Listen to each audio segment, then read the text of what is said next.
sobre ese inmueble, pues son fuente de riqueza.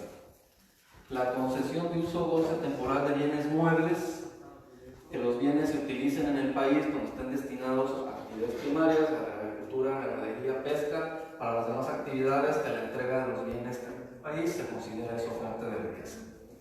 Y lo que es la venta de bienes inmuebles, que esos bienes se encuentren en territorio nacional. Como se dan cuenta, pues aquí no hay establecimientos permanentes, ¿no? Ellos son actos, ¿sí? Entonces, esos actos son fuente de riqueza y por lo tanto graban impuestos. Si tú eres residente en el extranjero, pero todos esos actos se llevan a cabo en México, pues esos actos van a causar. ¿Qué es establecimiento permanente? Pues es cualquier lugar de negocios en el que se desarrollen de manera parcial o de manera total las actividades empresariales o se presten servicios personales independientes. ¿Cuáles son las actividades empresariales? Las que vienen en el Código Fiscal de la Federación. Las AGAPES, comercio e industria, ¿verdad? Son las 6. ¿Okay? Entonces, si son cualquiera de esas 6 actividades o aparte se presten servicios personales independientes, cualquier lugar de negocios en donde se lleven a cabo estas actividades se considera establecimiento permanente. Algunos ejemplos de establecimiento permanente, estos vienen en el artículo 2, párrafo 1, 4 y 5. Sucursales, eso ya es establecimiento permanente, agencias, oficinas, fábricas, talleres, instalaciones, lugares de explotación como minas. El principal ejemplo son las minas, canteras, fideicomisos, pues esos no son físicos, son figuras, pero si esa figura se desarrolla en México, se considera establecimiento permanente. El cobro de primas también, si hay lugar en México, se considera establecimiento permanente. Y cualquier lugar de exploración, extracción o explotación de recursos naturales.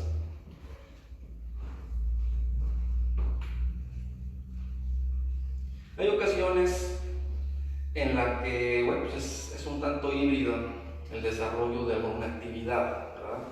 O una actividad se desarrolla en distintos lugares. Entonces, cuando eso sucede, pues se toma el criterio de los días del año en que se desarrolló esa actividad. Si superan los 183 días en total, los servicios de construcción de obra, demolición, instalación, mantenimiento, montaje de bienes inmuebles en nuestro país, ya se considera establecimiento permanente. Si la suma de los días de actividades de proyección, inspección o supervisión relacionadas con estos servicios superan los 183 días, ya se considera se considera establecimiento permanente y por lo tanto, aunque seas un residente en el extranjero, si se considera que tienes establecimiento permanente en México, ya eres sujeto a gravar impuesto sobre la renta aquí en el país. ¿Qué no es establecimiento permanente?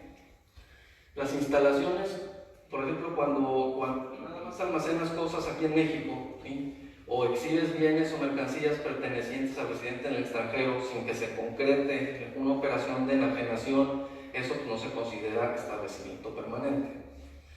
Las existencias de bienes o de mercancías con el único fin de almacenar o exhibir dichos bienes o mercancías o de que sean transformados por otra persona, no necesariamente aquí en México, tampoco se considera establecimiento permanente. Y pues nada más tener, digamos que una gestoría, ¿sí? Utilizar un lugar de negocios con el único fin de comprar bienes o mercancías para el residente, pues tampoco se considera un establecimiento permanente.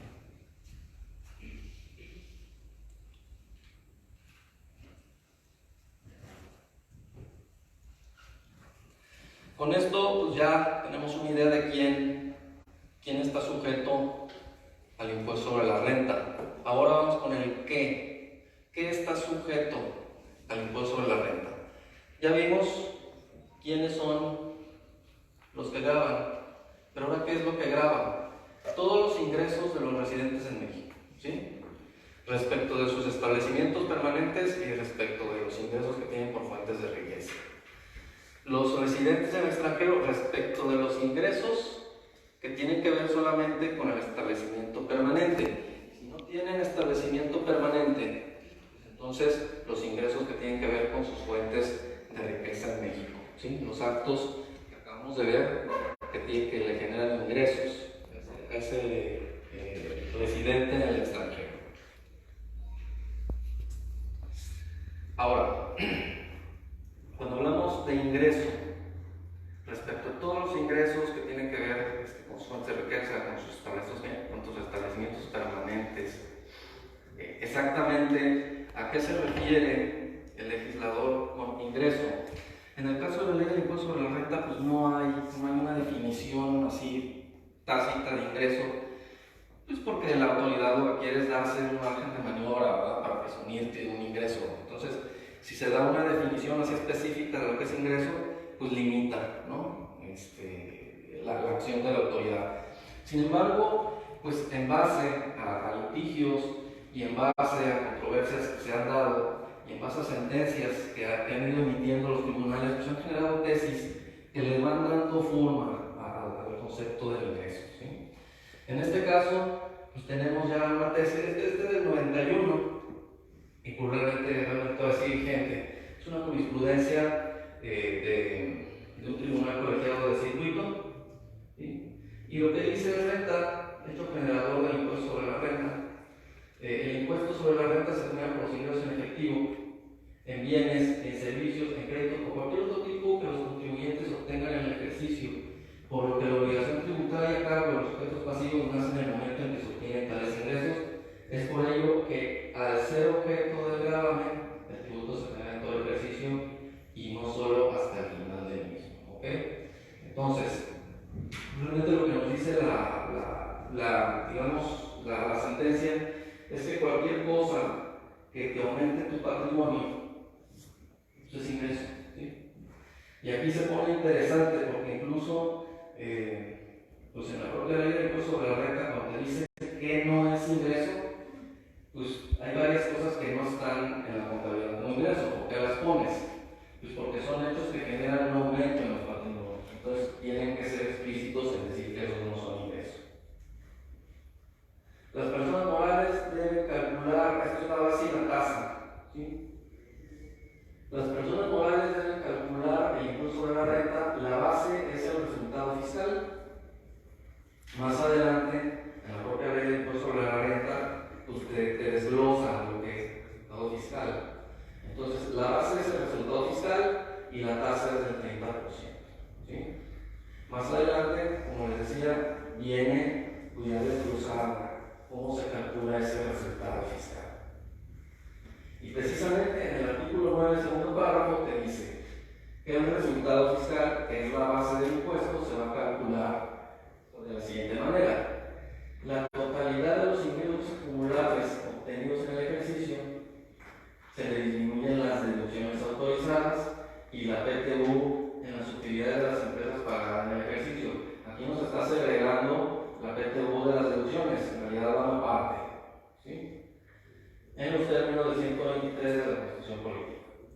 A la utilidad fiscal del ejercicio se le disminuirán en su caso las pérdidas fiscales pendientes de aplicar en ejercicios anteriores. ¿Okay? ¿Por qué se segrega la PTU de las deducciones autorizadas? Pues porque las deducciones autorizadas están reglamentadas en la ley de ICR, la PTU viene de otra parte, viene de la ley federal de trabajo. Entonces, en sí la PTU no es una deducción autorizada, es otra cosa.